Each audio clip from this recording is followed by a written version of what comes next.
මෙතෙක් ඉදිරිපත් කළ කොටස් පහේ සාරාංශ වශයෙන් ගත් කල මහ පොළොවට අපේ ශරීරය සම්බන්ධ කිරීමෙන් ලැබෙන වාසිදායක ප්‍රතිඵල මෙසේ. ඒ කියන්නේ ග්‍රවුන්ඩින් තුලින් එක අපේ ශරීරය තුල රැස් වී තිබෙන ශරීරයට ඉතා අහිතකර වෝල්ටේජ් එක මහ පොළොවට මුදා හැරීම. මෙම වෝල්ටේජ් එක අප ශරීරයට ඇතුල් වෙන්නේ අපි පාවිච්චි කරන විදුලි උපකරණ මගිනුයි. ඊටකර ඍණාත්මක ඉලෙක්ට්‍රෝන ශරීරගත වී අපේ ශරීරය තුල උපදවන ධනාත්මක ෆ්‍රී රැඩිකල් විනාශ කිරීමයි. මෙම ෆ්‍රී රැඩිකල් ඉවත් කළේ නැත්නම් සෑම රෝගයකටම ඉවත් කරේ නැත්නම් සෑම රෝගයක්ම සැදීමේ අවධානය වැඩි වෙනවා. කාරණේ අපේ ශරීරය ඇල්කලයින් වීමෙන් පෙනහැල්ලෙන් ශරීරයට ඇතුල් වන විෂ බීජ බැක්ටීරියා සහ වෛරස් නවත්තනවා. ශරීරයේ වැඩියෙන් මේ නිසා ශරීරයට වැඩියෙන් ඔක්සිජන්ද ලබා දෙනවා. තවද ශරීරයේ ඇල්කලයින් වීම සහ ශරීරයට වැඩියෙන් ඔක්සිජන් ඇතුල් වීම නිසා පිළිකා ඇතිවීමේ අවදානම අඩු කරනවා. මේක ඉතාමත්ම වැදගත්. මොකද පිළිකා දැන් බහුලව අපේ කොයි ලංකාව ඇතුළු මුළු ලෝකෙම තිබෙන නිසා. තවද ශෛලිය තුල තිබෙන මයිටොකොන්ඩ්‍රියා වලට ආරක්ෂාවක් ලබා දෙනවා. මන්ද මෙම මයිටොකොන්ඩ්‍රියා වලට හානි වීමෙන් පිළිකා ශෛල වලට හැරවෙන බව දැන් සොයාගෙන තිබී. 2025 පෙබ්‍රවරි 7 වෙනිදා මෙහි ආරම්භක දේශනය කරන විට මගේ පර්යේෂණයේ සිටියේ 173 දෙනෙක්. නමුත් අද 2025 අප්‍රේල් 8 වෙනිදා 2035 දක්වා වැඩි වෙලා තියෙනවා. සාරාංශයක් ලෙස ගත් විට මෙම 235න් 147ක්ම කියා සිටියේ ඔවුන්ගේ නින්දේ විශාල දියුණුවක් ඇති වූ බවයි. ඔබට මතක ඇති අවුරුදු ගණන් නින්ද නැතුව දුක් විඳපු අයත් මේක පාවිච්චි කිරීමෙන් එක දවසෙන් ඒ ප්‍රශ්න විසඳුන බව. අනිත් එක මේ 235න් 132 දෙනෙක් ශාරීරික විවිධ කොටස් වල තිබූ කැක්කුම නැති වුණා. මේ අතර දනිස්වල කාටිලේජ් ගෙවි කියා නිගමනය කර තිබූ රෝගීන් 3 දෙනෙකුටත් සුවය ලැබුණා. තවද 233න් 48ක් කියා සිටියා ඔවුන්ට අමුතු ප්‍රබෝධයක් ශක්තියක් ලැබූ බව. තව 27 දෙනෙක් කිව්වා ඉන අඩු වුණා. ඔවුන්ගේ බර අඩු වුණ බව. ඩයටින් එක්සර්සයිස් කරන්නේ නැතුව මෙසේ ඔවුන්ට මේ ඉන අඩු වුණා. අධික තරබාරුකම අද දැවෙන ප්‍රශ්නයක්. මන්ද උදරයේ මේද තැන්පත් වීම විසරල් ෆැට් වැඩි වීමෙන් අපට අද මුහුණ පාන සෑම බෝ නොවන රෝගයකටම බලපානවා.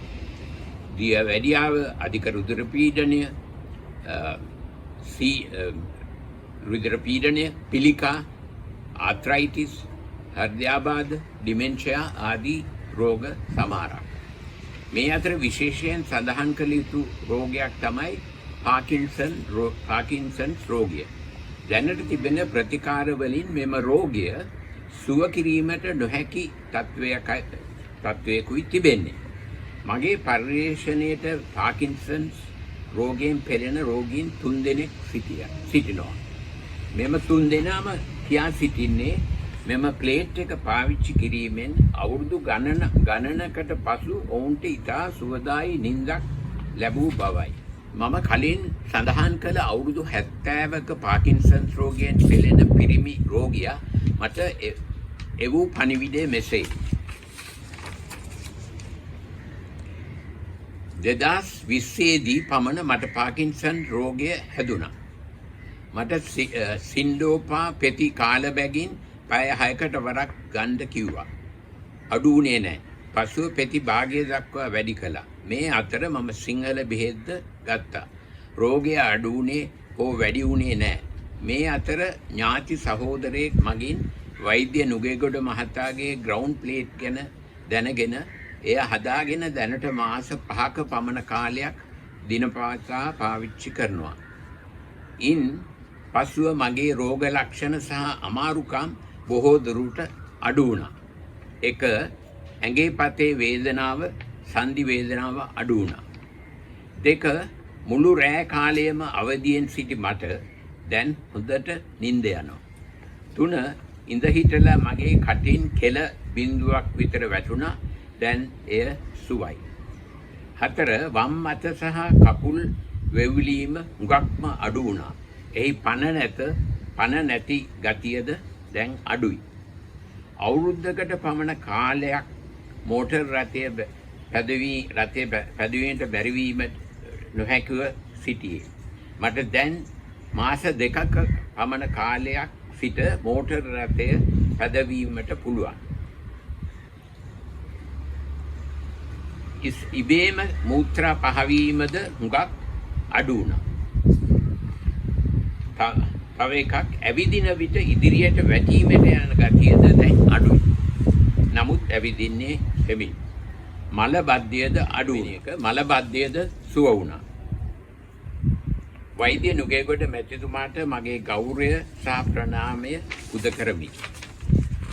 දැන් ඔහු අද මට කියා සිටිනවා වෙනදා කෙලින් කටින් ඉඳගන්න බැරිව සිටිය බවත්, දැන් එසේ ඉඳ ගැනීමට හැකි බවත්, එසේ ඉඳගෙන තනියමම නැගිටින්න පුළුවන් බවත් කම ලැබූ බවත් ඔහු සඳහන් කරනවා. එතකොට දැන් ග්‍රවුන්ඩින් කිරීමට දැන් මම කරපු දේශන වලින් කිව්වා මුහුදු වෙරළ ඉතාම යෝග්‍ය ස්ථානයක්. සපත්තු සෙරෙප්පු නැතුව මුහුදු වෙරළ ඇතුලේ දෙපා දෙක කකුල් වැලි ඇතුළේ තියාගෙන ඉන්න පුළුවන්. ඇවිදින්න ඕනන්නේ නැහැ. හරිද? මෙතන මිනිත්තු 45ක් හරි පැයක් ඉන්න පුළුවන් නම් එයා ඉතාමත්ම සුවදායකයි.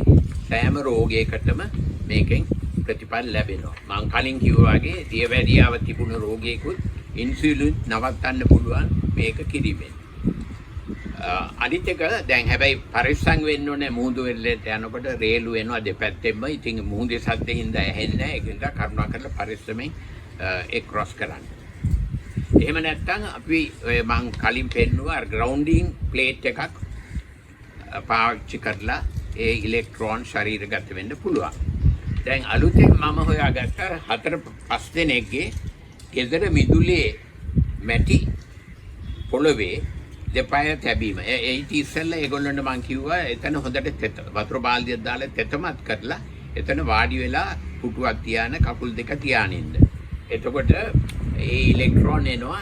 ඒකෙමුත් ප්‍රතිඵල ලැබී තියෙනවා. නිින්ද හොඳ වෙලා තියෙනවා. එතකොට ශරීරයේ ශක්තිය වැඩි වෙලා තියෙනවා. එතකොට